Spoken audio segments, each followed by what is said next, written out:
Good afternoon. Once again, excited to have you here to join us today. This is, I believe, the sixth in our series, our current series of 10-minute lessons. Thank you for joining us. Great to have you and have the opportunity to share with you today. My name is Jim Myers. I've spent my whole career in facilities and facilities management related work with engineering, operation, maintenance, and energy. And so now, as a retired person, I share my knowledge through teaching. And Alana and I co-teach a preparation class for Pro-FM certification. And some of the materials that you see in this come from the Pro-FM body of knowledge. The first being in our topic today, business continuity, this definition, which is actually from ISO 41011. And business continuity can be defined here, as it says, from ISO, the capability of an organization to continue to deliver products and/or, I'm going to put in and/or services at an acceptable predefined level following a disruptive incident. Okay, so business continuity might be part of emergency management planning. It certainly intersects with it, but it's different from emergency response in that the response is something that happens, immediately after an incident, whereas business continuity can encompass more than that and can be more ongoing. And we think of for responding to an emergency. So business continuity has more of an air of returning to full functionality. Okay, so that's kind of a little bit difference in that definition. So here are some examples of what might be disruptive that might require a business continuity plan. Things like natural disasters, fire, flood, loss of utility, or other natural disasters. And we'll talk about these a little bit, kind of how they can very much overlap one another. Economic disruptions, like a major economic situation, like a depression, major recession. I put loss of funding. That can be an economic disruption, maybe not to an entire region or country or world, but to an organization.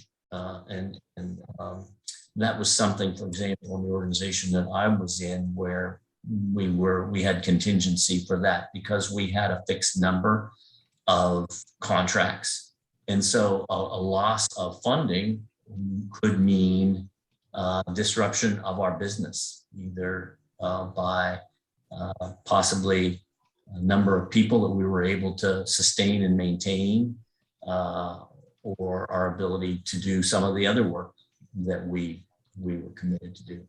So the economic disruptions can be a broad range of things. Supply chain issues.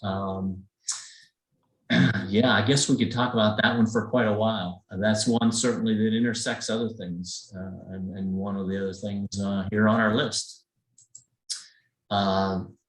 Labor. So whether it's work stoppage, a shortage of labor, which we've seen, or loss of experienced workers through retirement, through you've heard about the number of people in this country that have left their jobs for something better, and so loss of that intellectual capital, that institutional memory that might be existing in your organization. Terrorism. We think of 9/11. That's a pretty big example. Obviously that's a incident that had huge impact in places like New York and Washington, but it impacted our entire nation. If you remember, the skies were quiet. We had people that were on travel out of town and couldn't get home in our organization. So there are certainly a lot of possibilities there. And then again, of course, our current situation, the pandemic. It has crossed boundaries with many of the other previous examples that you see there. And so it's impacted supply chain, labor, economics. So quite a few things. Geopolitical events, you know, we could go on and on with a list. Famine, war, the possibilities are almost limitless. There's two possibilities that I am concerned about for our nation, and that is loss of electricity and loss of the internet. We have become and are continuing to become more and more dependent on electricity, and the reliability of our grid is very important. And again, that's something that could intersect a number of these issues, whether it's terrorism or other factors. Loss of the internet, you think of that. You know, I had just a very local example. Actually, in our state, there was kind of a regional loss of internet. A major internet supplier a few weeks ago. It was on a Friday. It was out for about 24 hours. We have some people that work from home, and they all of a sudden in the middle of the workday, people were out working in the yard. Why? They couldn't work. So we think that those things are bulletproof. Those providers obviously have contingency plans, but they aren't necessarily 100% foolproof.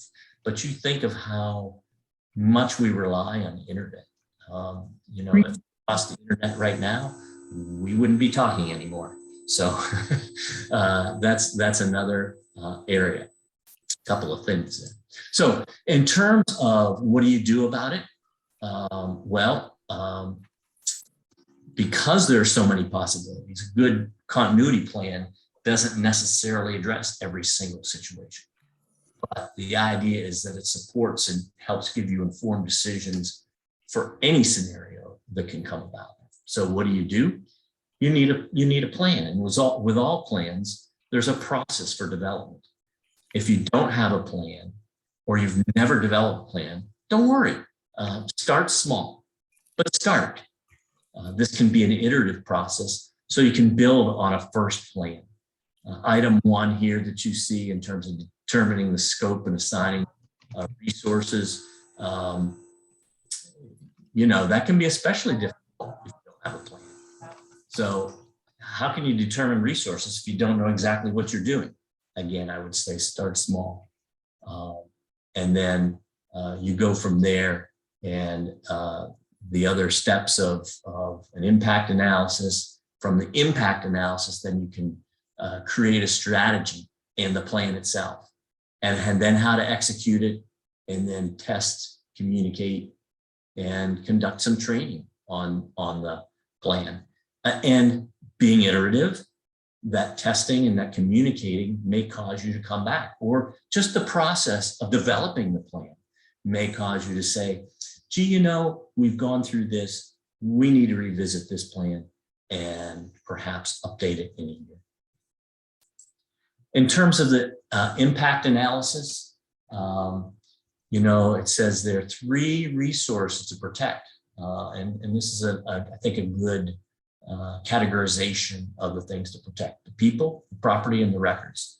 On the right there, you see some examples of vital records. Of course, I mentioned about the internet. A lot of things are in the cloud, or you probably have soft records, and having things like a hot site for second site, for having whether it's a server or having your information, or storing a lot of these records as a second offsite, things like that.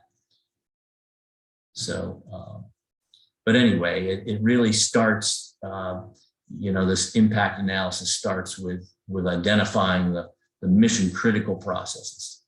And how can you really hope to protect your business if you don't understand what's critical in your business and what those critical things depend on. So in terms of actual development of the plan,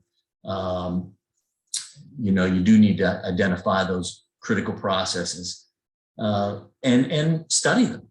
Look at information that you have about maybe what other disruptions have occurred in the past. In terms of your local area, perhaps benchmark with others and see what they're doing. What's their plan look like based on your needs locally? And then, as it says, look at the dependencies with you, your people, and your processes. And from that, you can develop your goals. Then in terms of the plan development itself, from those goals, you can begin to come up with trigger points and responsibilities for executing the plan. So as an example, here's a list of a whole bunch of things. So let's say, as a simple example, you lose your ability to operate, say, building A, all right? So you define those trigger points. What's it mean to lose building A? Are there different types of loss of building A? Does that mean I can't have people there? Does that mean I might lose property? Or are there vital records in building A? Okay.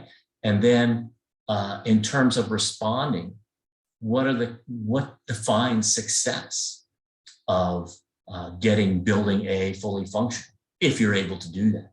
Or it may require, if it's completely destroyed, doing something else.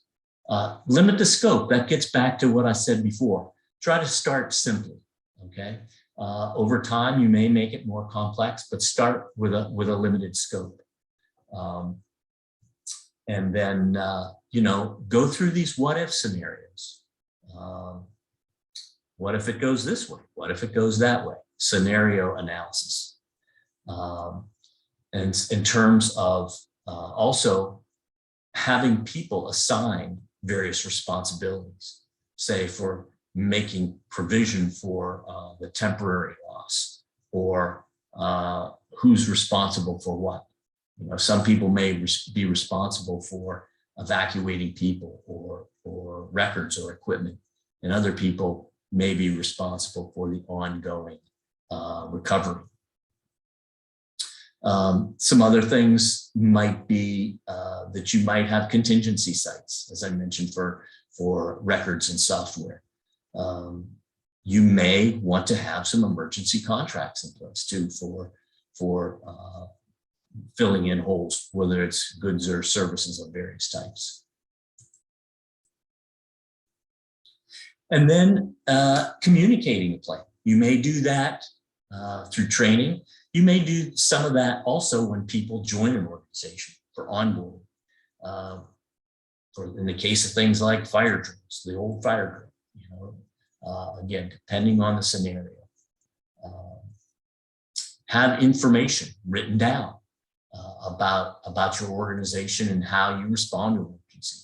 And it says there, I put there, including scripts for certain emergency situations. There may be things that come up that you want to have pre-written kinds of statements to reflect what you're doing and what the organization's stance is on this particular situation.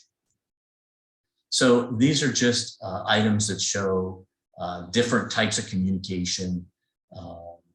The fourth bullet, in some cases you may want to let families know what happened, and a list of contacts, and assurances to customers about how the preparation's going, what your preparation and response is.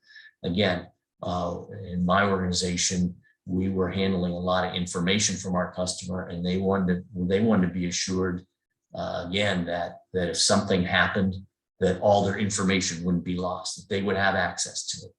And so they wanted to be in on what our emergency preparation plans were, our contingency plans. So in the end, what you need to do is be flexible, because you can't know what every situation is going to bring. And they may manifest itself in a number of sort of cross-functional ways. So it's likely that no amount of planning will exactly match the real conditions. So you need to be flexible. And that's my 10-minute lesson for today. We have one more coming up next week in this series, which Alana is going to talk about the value of bad news data. Oof, I can't wait for that one. And then we also, as I mentioned, teach this ProFM certification training, and that class is coming up. I think Alana has something else that she wants to say about this. Yeah, so we are going to launch a class. Enrollment actually opens up tomorrow for those of you who are interested. And two things that I want to share, and you'll be getting some information about it as well. One is that if you want to learn more about the ProFM, next Tuesday, we're actually going to do like a short 30-minute kind of everything you need to know about the ProFM. And you can email me if you're interested in that directly. And again, I'll also sending out a link to sign up for it since I have all your contact information. But I also wanted to mention, kind of as a thank you for those of you who have been joining us for all of our 10-minute lessons, that in addition to some early bird pricing that we have on this class, we also have a special additional code for another $100 off the class because you are clearly our learners and like to learn and be a part of it. So if you find that this is interesting and you're ready for a deep dive, we want to really say thank you for being here and showing up and enjoying our 10-minute lessons. So that code is on here as well. And again, I'll be sending it out to everyone who has signed up for our 10-minute lessons along the way. So that's it. We just wanted to sort of let you know that we're getting ready to kick off this next class, and hope that you might consider joining us. Jim, anything else you want to add? No, thank you for attending. Hope it was valuable in the middle of your day.